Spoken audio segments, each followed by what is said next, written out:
in part 2, chapter 2, paragraph 4, and we're talking about man's use of free will and the consequences of his decisions and how his ultimate compensation, reward, punishment are apportioned based on the actions that he performs. Now, I made a remark yesterday, we were discussing it, and I think what I said yesterday was correct, but I'm thinking it over, there's more to say. The question was, if it's possible for a person by his own actions to so degrade himself, to so physicalize himself that the spiritual soul that he was given becomes incapable of appreciating the world to come, then he loses the world to come.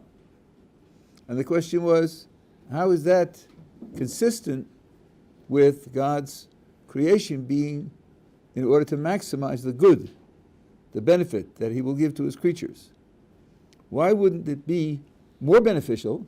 Why wouldn't it be more good if God would simply guarantee that everyone makes it into the world to come? Thank you very much.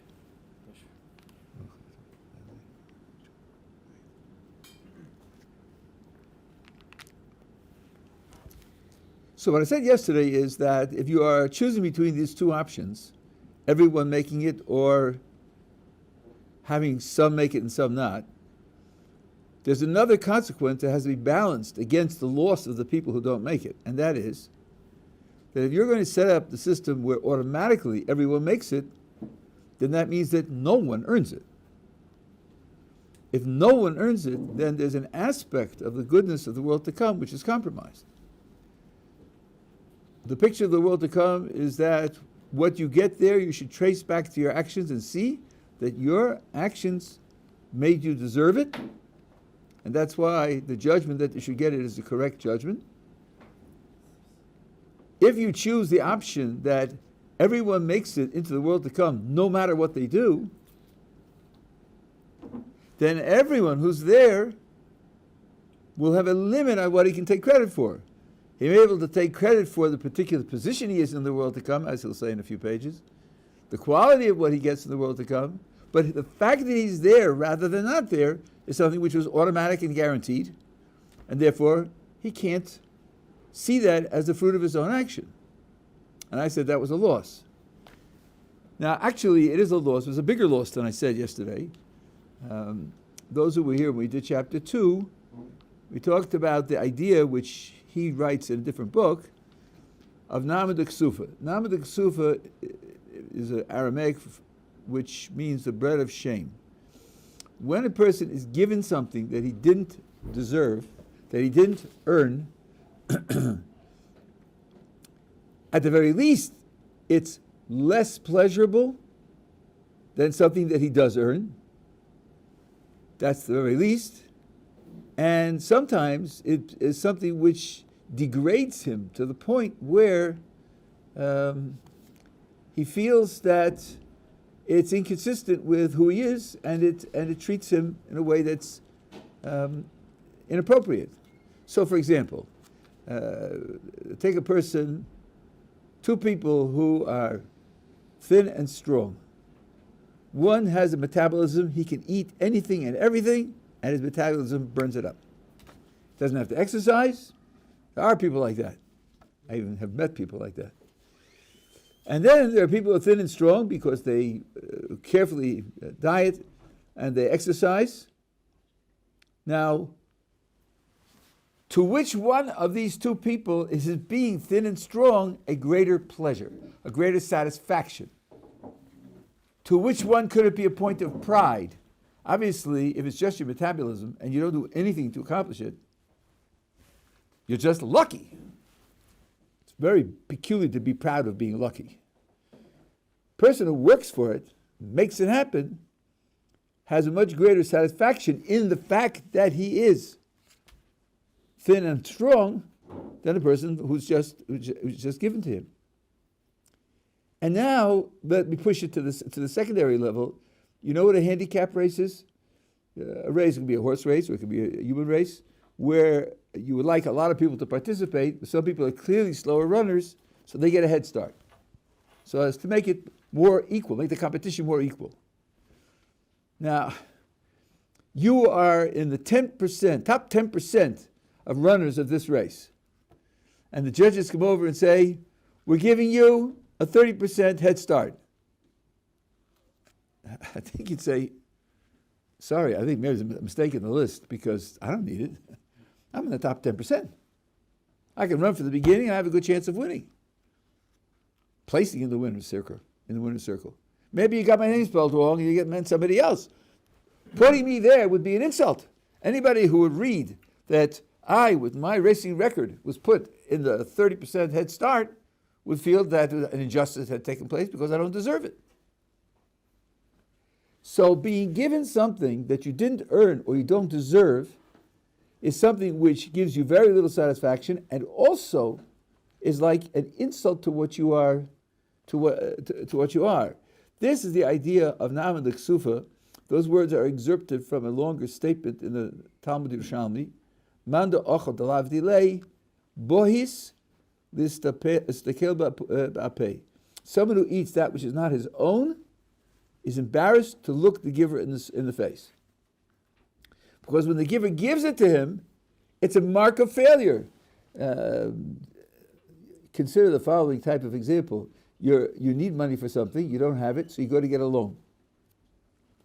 And you take the loan. A year later, when you have the money, you come to pay it back, and the person says, no, don't worry, you don't have to pay it back. I think you will not accept that. I wasn't asking for charity. I was asking for a loan. And now I have the money, I'm paying it back. To refuse to take it paints me as a person who can't make it on his own. He can't provide for himself. He needs injections of free cash so as to tide him over. That's an insult.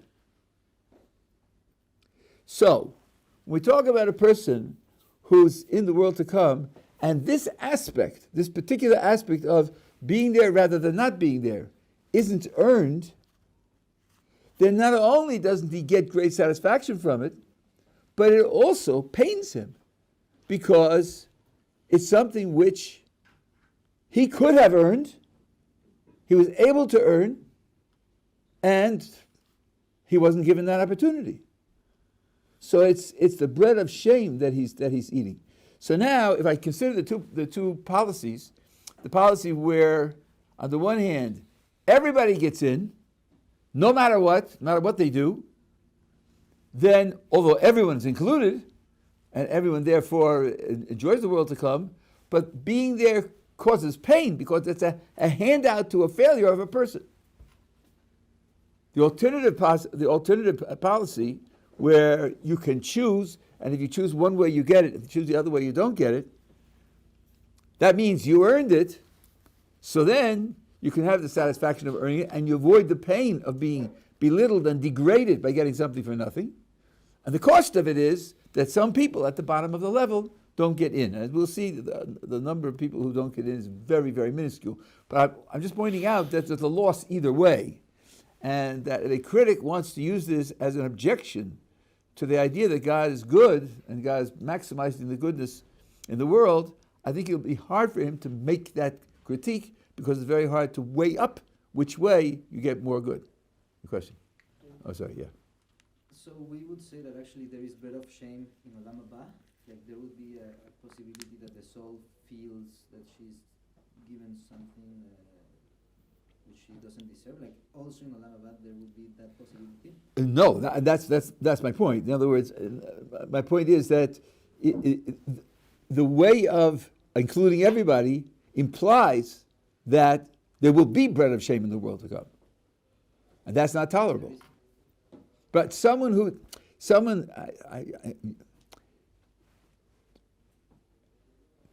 the problem of the bread of shame, as you just pointed out, there's not going to be any pain in the world to come. The bread of shame is pain, so we're going to avoid it. But that answer, that proposition you just made is coming from the inside. That's our explanation for why God would choose to do it this way rather than that way. Okay? But I was answering somebody who's asking from the outside. He's raising an objection from the outside. You said that everything God does maximizes the good. I don't see that this maximizes the good. Right? No, there's a difference between maximizing the good on the one hand and wiping out all pain on the other hand. Those two might not coincide. It may be necessary in order to wipe out all pain, to sacrifice some of the good. So the idea would be to maximize good consistent with wiping out all pain. Okay? There's two different questions coming in two different directions, but they're both correct. What you said is correct, and what I said is correct. Yeah. That means can't you rule out certain possibilities by saying the fact that it is all good means any possibility which would entail not all good, a compromise of good for the bad, that can't be. It has to be a system which only has good, which means you have to work out a way for it all to be good without any sacrifice. Yeah, but I'm not sure now that what you said. You said three sentences, and I'm not sure they're all on the same page. There's a difference between being all good, on the one hand, and being the maximum possible good, taking nothing else into account, on the other hand. All good just means there's no evil. You might have thought there was a system where if you allowed some evil, then you could double the good. And then you get, on balance, more good. But that's not going to be. In the world to come, everything has to be good. That's why you're going to maximize the good consistently with it being all good and no evil. Yeah. So if we said before that actually it's a great good to have free will, and if there is like that great good, which is an amazing, it's a very, very... We have to be careful now. I'm really careful with what you said, because it could be one of two things, and one of them is not correct, right? It is. Let me give you a comparison. Is oxygen good? Well, without oxygen, you're dead, right? Oxygen is a great good. Yeah. All life depends upon oxygen, right? But it's a good means to something else. You don't live to breathe, you breathe to live, right?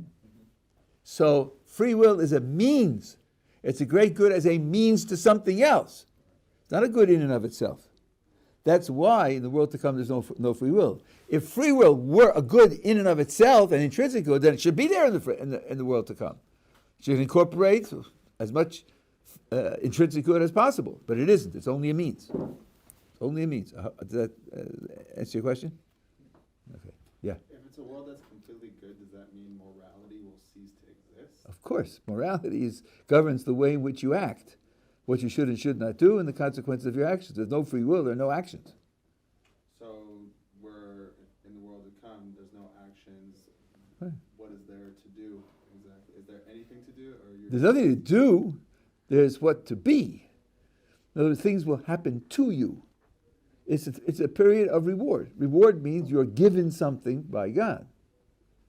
And that something that you're given is something which continuously increases, continuously changes, so that, as Ramchal says in another sefer, something which I find to this day a little bit shocking. He says, in this world, if you have the same thing over and over and over again, it gets boring.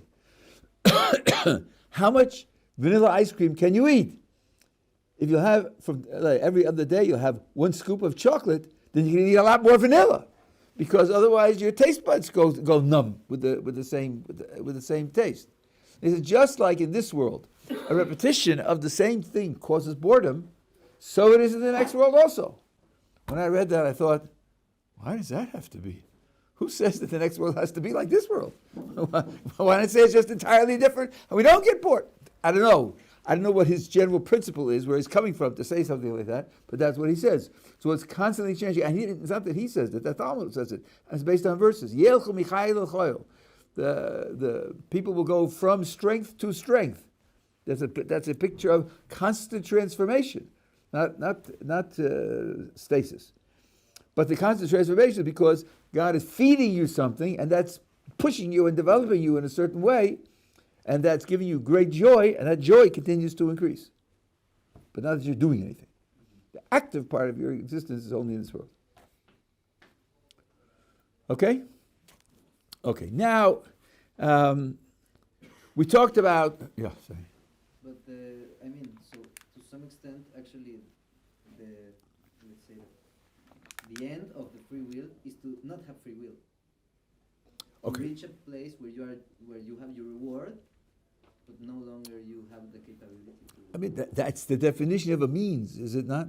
If A is the means to get to B, then when you get to B, you stop using A, because A was only the means to get to B, right?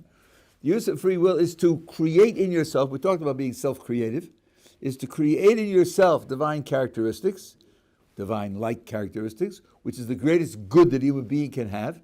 And once you've acquired those characteristics, then you have done with your free will what it was meant to do. Beyond that, there's nothing left for you to do, only to enjoy the consequences of having developed those characteristics in yourself. Okay, now, we talked about people with the majority of actions, majority of good, majority of evil, and people who are lost. And we pointed out that majority is not by counting up by number, because sometimes one action that's good can outweigh many actions that are bad, and vice versa. But it isn't quite that simple either, because even if a person's actions are a majority of evil, there are ways to rectify that and to leave him without a majority of evil. A mistake that a person makes is not written into the history books in stone, which is unalterable. Most of you probably have heard of the idea of tshuva. Tshuva has this great virtue, which we mentioned obliquely when we talked about free will, that it changes the past. It changes the character of the past. How exactly it does that is a matter of discussion, but you start out by having performed a bad action. And that bad action has consequences in the world, consequences in yourself, and by doing tshuva, you change that. Now, the simplest way to change it, and this is what Maimonides writes. I don't remember the Ramchal writing about this issue at all. I'll tell you a little bit about it. Maimonides writes, what your tshuva does is it detaches your name from the action. It's as if it's not part of your history. It may be sitting there in history, and it may have consequences, but it's not your history. It's not your biography. That page in your biography is torn out. So the responsibility for that action no longer falls on you. Tshuva does something which in normal naturalistic terms is inconceivable, but that's because God is running the world in a way that runs beyond what we can normally understand, normally conceive. So, and I said yesterday that tshuva guarantees that you leave this world clean. So, even if a person makes mistakes, even if he makes many mistakes, if he does tshuva, all those mistakes will be wiped out. And if those mistakes are wiped out, he leaves the world 100% clean. And that means he's ready for the world to come, straight out. Now, I said this over and over again, so let me expand on it now. I said tshuva only guarantees that you leave the world clean. I didn't say that it cleanses you immediately. Well, the Mishnah has 4 categories, and the Rambam brings them word for word. If a person violates a simple positive commandment, doesn't put on tefillin, doesn't eat matzah, doesn't put tzitzis on a 4-cornered garment, so forth and so on, and he does tshuva, that wipes it out. Their tshuva is completely self-sufficient. If he violates a simple negative commandment, like eating a cheeseburger, or stealing something, well, that's interpersonal, and you have to give the thing back as well. Planting a mixture of seeds, that's not forbidden. If it's a simple negative commandment, tshuva plus Yom Kippur wipes it out. If the commandment that he's violating carries a very significant penalty, then it requires tshuva, Yom Kippur, and suffering to wipe it out. If it's a very significant crime with a very significant punishment, and it involves desecrating God's name, then it requires tshuva, Yom Kippur, suffering, and death. But death ends it. And if you will ask, as probably is occurring to several of you, but what happens if he does the transgression in January and he dies in June? Yom Kippur is in October. So, if the second, third, and fourth categories require Yom Kippur, then he's stuck. But not so. Death includes everything, and if death cuts his life short before Yom Kippur, the loss of Yom Kippur doesn't matter. Death in this case is understood as early death. Everybody's going to die. Everybody's going to die because of the failure of the first people in the Garden of Eden, and that's the greatest tzaddikim. They're all going to die. Even if they're held like Eliyahu's in heaven, so he'll die also. Everyone has to die. But if you have to die early. So now, that's why tshuva guarantees that you go out clean. Now the Ramchal says something, not in this book, in the Mesilas Yesharim he says this, which I think and he says that it lightens the load. Let's take category 3, so it requires tshuva, Yom Kippur, and suffering. But now one of the ingredients of tshuva is regret. Regretting what you did. And regret is a kind of suffering. So if you really take seriously what you did, and take seriously the damage that it caused, and that causes you pain, that could be enough pain. That could be enough pain. It might not require any additional pain if the charata is done in the appropriate fashion. According to Ben Yonah, charata, regret, is a lifelong process because when you perform the transgression, your understanding of the world, your understanding of the consequences of what you do is at a certain stage of maturity. 10 years later or 20 years later, you may very well have a much greater understanding of the consequences of what you did, and you realize that what you did was much worse than you thought, and then charata is renewed. Charata becomes deeper and more painful because you come to appreciate it better.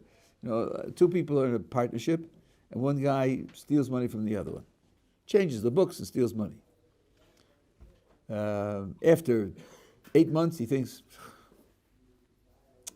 I shouldn't have done that. I shouldn't have done that. It's wrong. I regret having done it. I'm going to make amends. He goes to the guy and says, listen, I've been cooking the books, and you haven't had the money, and here's the money. I'm sorry I did it. I'm giving it back to you. Here it is. Okay, that's nice. He recognized what he did wrong, gave the money back. Suppose the guy says to him, you don't know what you did. I have a problem. I have a gambling addiction. And I've been in and out of rehab for it. And the last time I came out of rehab, my wife said to me, this is your last chance. This is your last chance. If you go back to gambling, I'm leaving you. 2 months ago, the money that's coming in is less and less. Wasn't as much as we expected. I had no idea that you were embezzling it. And my wife knew that we were getting less and less money, and she challenged me, and she said, where is the income?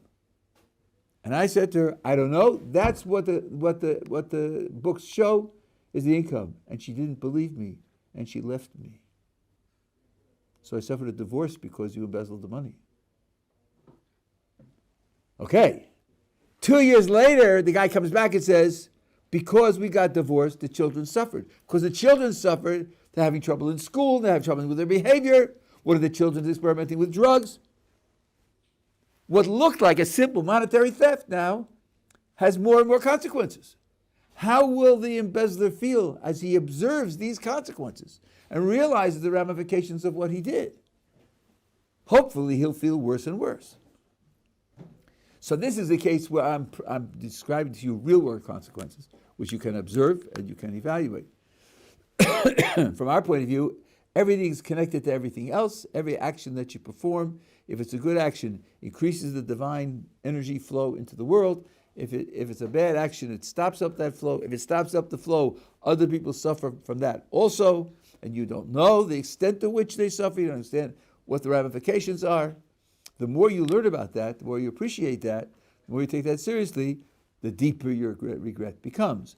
The more and more pain is experienced, and that can be, according to the Mesilas Yesharim, that can be the pain that enables you to have a rectification of the third element. Yeah. What if Mashiach comes before you have a chance to die? Well, there's a lot of literature on what happens when Mashiach dies, and for some, the Messianic era can go on for hundreds of years, and people will die, new people will be born, Mashiach himself will die, and another king will be born. That's one standard picture. So if you have that standard picture, then the question doesn't arise. Agriculture, everything will be the same. The Rambam, this is the Rambam's picture of the time of Mashiach. But I can't answer now every possible sheet in Mashiach, but that's yes. Yeah. So how does the calculation change at all if someone performs a bad action but has positive consequences? Like, let's say the man's wife left him, but the man was cheating on his wife, so they were performing averas until she left him. So there was a positive consequence from his negative actions of that month. Does that change the spiritual calculus at all for him?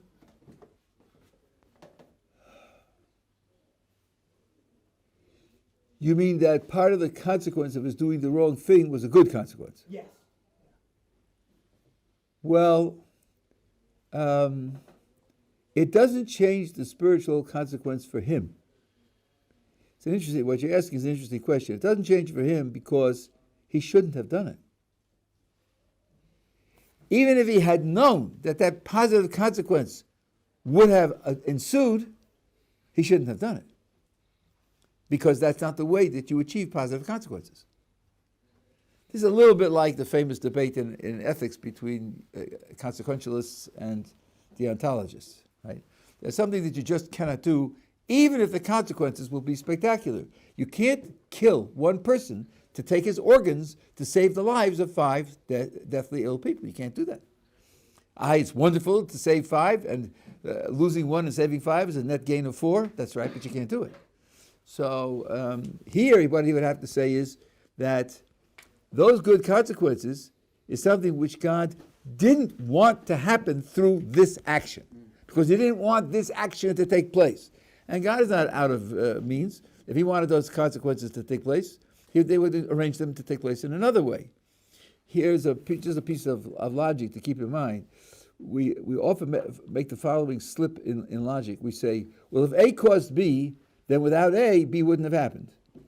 But that's wrong, because B could have happened through another cause, right? This is the firing squad example. There are 10 guys who shoot at the one guy. Now, the bullets don't arrive simultaneously. The first bullet that hits him kills him. And if that bullet hadn't hit him, the second bullet would have killed him. Either way, he'd have been dead. So, someone's in an accident, they bring him to the hospital, to the emergency room, and the emergency room doctor saves his life. So the fellow is very grateful, and he comes to him when he recovers and says, I'm so grateful that you saved my life. If it weren't for you, I'd be dead. And he says, no, that's not true. If I weren't there, somebody else would have been on duty, and he would have saved you. You'd be alive either way. So your appreciation of what he does is not because without him you'd be dead. Your appreciation of what he does is because he's actually the one who saved you, and you should appreciate that. It's not because he made the difference between life and death. This is a very, very common and easy mistake to make. I heard someone speak at a public event. This was like 30 years ago in Chicago. And he made the following remark. We have to be very grateful for the massive immigration of European Jews to the United States, starting in the 1870s, 1880s. Millions of Jews who came, because since the Holocaust took place, if they had been in Europe, then they all would have been killed. And that being the case, this is a tremendous salvation for the Jewish people. It's a very good thing. Well, I spoke to him afterwards, and I tried to explain that if God wanted these people to be saved, It didn't have to be by their migrating to the United States and giving up Jewish tradition and eating bacon cheeseburgers and marrying non-Jews and so forth and so on. It didn't have to happen that way. God's not missing means by which he could have saved them. So you can't speak of it as if this made the salvation, without it they would have died. He couldn't hear what I was talking about. He could not accept what I was saying. He just like it. I couldn't communicate it to him. To me, it's a simple and obvious point. So that I think you have to be very very careful about that. And we have this, for example, in Kiruv. There are lots of groups that are working to try to bring Jews back to the tradition. Not all of them are committed to doing things according to the book of Jewish law, the Shulchan Aruch. And on occasion they say, you had 65 people at your event, and we had 600 people at our event. We definitely accomplished more than you did. And the answer is, God didn't want that to be accomplished. Not that way. If he wanted it to be accomplished by our way, then he would have given it to us, and if not, he didn't want it to be accomplished. If he wanted it to be accomplished, then he would have given us more resources to do it. So it's not something to be proud of. I'll give you one other example. Just this style of reasoning that the person has to learn. I lived in Baltimore many years ago, and they built a new Beis Yaakov, which by the time they built it, there were too many students for it. Baruch Hashem, the population is growing. And it was very difficult. Raising the money was very difficult. Baltimore is not a wealthy city. And they managed it. Then we found out that someone who represents a different branch of historical Jewish identity wanted to build a new building for his educational institution.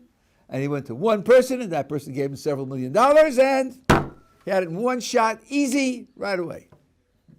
So someone asked, why should he get that divine assistance? Why should what he's doing is at best largely counterproductive. So why should that happen? And the answer that Rabbi Heinemann in Baltimore, he should be well, gave was this: what happens when you solicit money for, let's say, for a yeshiva or a school or something like that? You go from house to house, you visit people, and you explain to them what's going on, and you get their donation. You talk to lots of people. Your talking to those people has an effect on those people. Not just a question of picking up dollars and inserting them into the account till you get your amount. There are interactions going on here. Apparently, Kadosh Baruch Hu didn't want him to go from house to house and have an influence on people. He wanted to go to one person and get the money and go home and leave other people alone.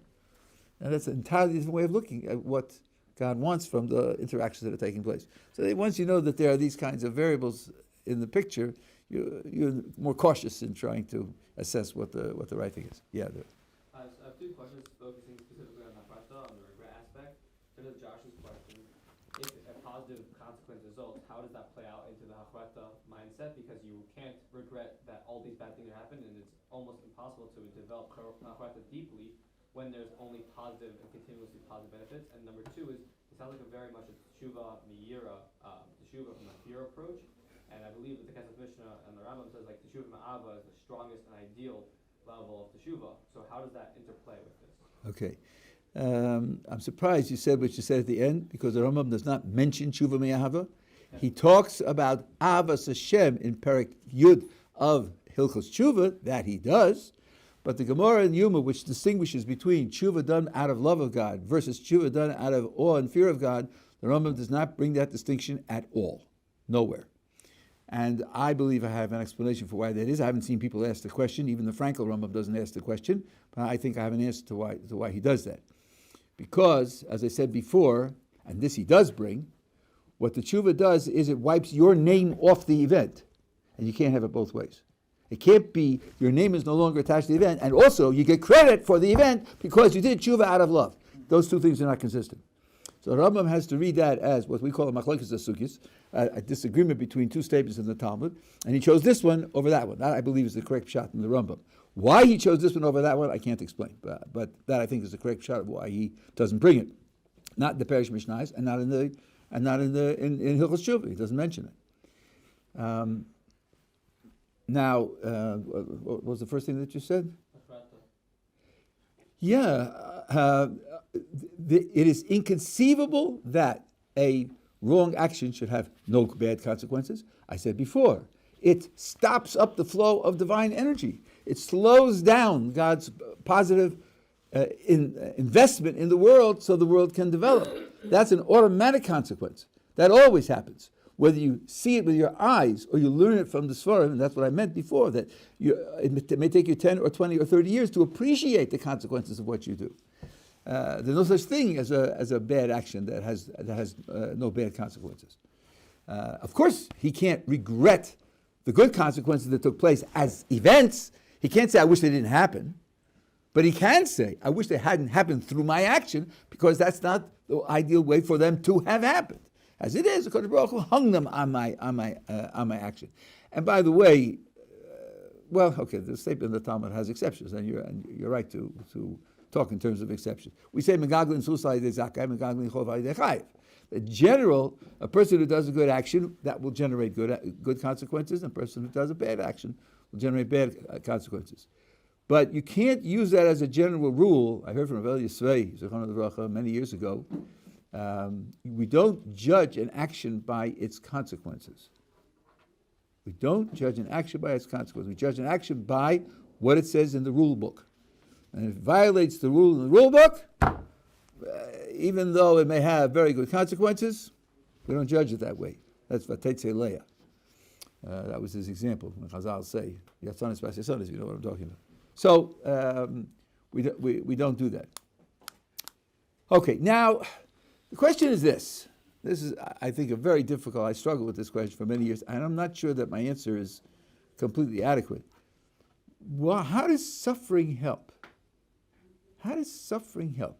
A person performs an action, a wrong action, that decreases some element in his perfection, that creates in him a certain deficiency, a certain failure. It leaves a blemish on him. That blemish has to be removed. It is universal in Jewish literature that suffering does that. It's universal. I know one source which says that it isn't only suffering. Ben Yonah in the Shari Tshuva says doing more mitzvos and learning more Torah could also do it. I was very happy to read that. That seems to be quite normal, quite natural. You know, if a person, his failure was he didn't give charity to someone who needed it, why can't his way of fixing it be giving charity to people who need it? And maybe excelling, giving extra charity to make up for the charity that he didn't give. Why wouldn't that be good enough? Everybody else says it is good enough. I didn't find anybody else who says it, but they don't say against it, so maybe I could take that as something which is generally accepted. My problem was more fundamental. How does suffering help? What has suffering got to do with it? And he ate a cheeseburger. Okay, so they say, you enjoyed the cheeseburger? You did? Well, you got to pay for that. You got to pay for that with a stomachache. I mean, in a rough sense of retributive justice, I can sort of hear that, you know, you enjoyed it, you deserve a slap. But we're not talking about what you deserve to make you suffer because you did something rotten. We're talking now about fixing it. We're talking about repairing the damage. How does a slap repair the damage? What's one thing got to do with the other? I didn't see anyone raise the question, and that bothers me a lot. If I have a question that bothers me and nobody asks the question, usually that means the question is stupid. I'm not convinced it's stupid. I'm hoping someday to come across someone who asks it. Some Sforim put such a heavy emphasis on suffering, like the Leshem, of which I've read a little bit, and yet he doesn't ask this question. How does the suffering work? I have a suggestion of a solution based on some writings of Rav Dessler, and I will tell you that in a moment. Well, I was just thinking maybe it is that when you're getting something, when you're getting pleasure out of something, an act that is bad, you're essentially what you're doing is something good because you're creating goodness. And if God deems it that the act should not be something good, then there has to be a negative that comes with it to bring it back down to base level. In other words, if I eat the cheeseburger, if no bad thing comes out of it, then I just made something good. I enjoyed. That's it. There has to be some level of suffering to bring that down to a negative action. Okay, my thought process is similar to yours. I wouldn't follow it in detail, but my thought process is similar to yours. I don't think you could take for granted that pleasure is good. I don't think you can take that for granted. One of the many, many failures of utilitarianism was to decide that all pleasure is good. I'll give you an example. Let's take the pleasure of a sadist. He enjoys making you suffer. I think that enjoyment is evil. I don't think you weigh it up against the other pleasures that he could have performed and made and said that the other option was better. I think that counts negatively. The fact that he enjoys making you suffer makes that a worse outcome. That enjoyment is bad. So I don't think you can just assume that all pleasure is good. But I'm going to use now a little bit of Plato, which and Rav Dessler hints at it also. What's going on in your mind when you decide you want to do something? To get pleasure, or to get reputation, or to build your self-image, or whatever it is, and then you're told the Torah forbids it. How do you now conceive of your situation? Well, when you decide you want something, that expresses in you some kind of appreciation that there's some value here. It's value that drives a person's active motivation. He's going after something that's worth going after. So the very fact that he's tempted to do it means something in him values it positively. Now let's follow out the logic of the situation. Okay, so there's something in here that's good. Right? You can say the cheeseburger with a good taste. I don't mind. But that's just because it's pleasure. So now he says, there's something in here that's good, and the Torah says, don't do it. How do I deal with that? How do I juggle that? Well, let's see. Does God want my good?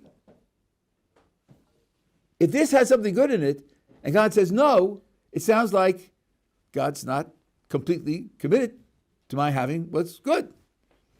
So then, either he isn't committed, or the prohibition doesn't come from God, it comes from somewhere else, and there are several different forces and influences and authorities that are running the world.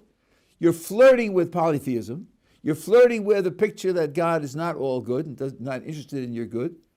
These are pictures. Now, of course, this is part of your psychology. It's not the whole of your psychology. It's what's implied by the fact that you want it. That other things being equal, you would take it. That part of you is giving it a positive value. So now, having said that, we want to correct that. That's an expression of the degradation, of the deterioration of your spirituality. That part of you evaluates it as good, even though the Torah says it's not good. That has to be broken. Now I'm going to follow more closely what you said.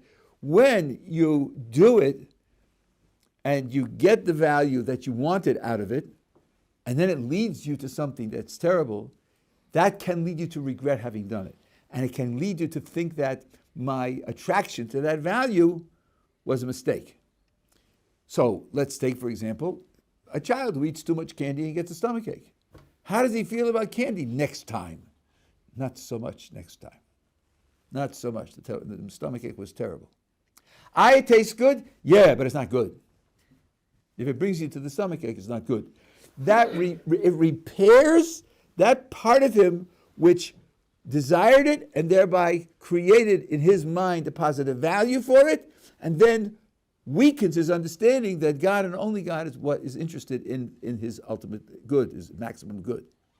So that's the way I try to explain that suffering is a repair. But as I'm telling you, I made it up on the basis of some of our sources and Plato. And as I told him, it's very disturbing to me that I haven't seen the question raised. Yeah. What about the deeper forms of suffering that I've heard can come from maybe a past lifetime or something that you were not directly involved in, like a child who's already 4 years old and has a brain tumor? Okay, so I wrote about that in my first book. Let's imagine, there's a previous life. Okay, let's imagine that in a previous life a person was a pirate. And one of the things that pirates do is that they kidnap children and then they sell them as slaves. Right? So he kidnaps a 2-year-old puts him on the ship, 1,000 miles away, he sells him as a slave. By the time the child is 6, he's been a slave for 4 years. He can't remember where he came from. He doesn't remember the ship. All he knows is that he's a slave. That child will grow up as a slave. He'll be a slave for his whole life, never knowing why. The appropriate tikkun, the appropriate rectification for that is that this person should suffer something and not know why he's suffering it, because that's exactly what he did. Later, memory will be restored, and he'll be able to put 2 and 2 together and say, aha, I suffered this because of that I did there, and it's the appropriate compensation for what I did there. But sometimes it's built in that has to be something you don't understand in order for the rectification to be appropriate. So there are lots of dimensions here. Yeah. You said that the want of the value of the object, even though seemingly it's good, the bad outcomes or the suffering that will come will make you regret wanting that value. That's right. So is the suffering just a means to regret, even though we said the regret is a form of suffering?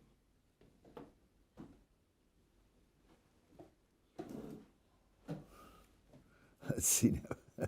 That's a nice calculation.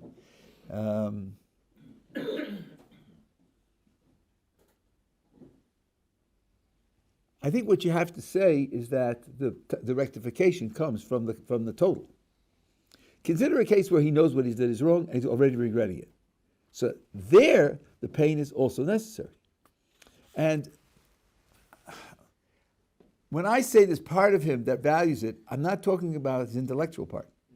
I'm talking about the part that's motivated to get it, and in the case where he's already regrets doing it, in spite of the fact that his mind tells him that he shouldn't do it.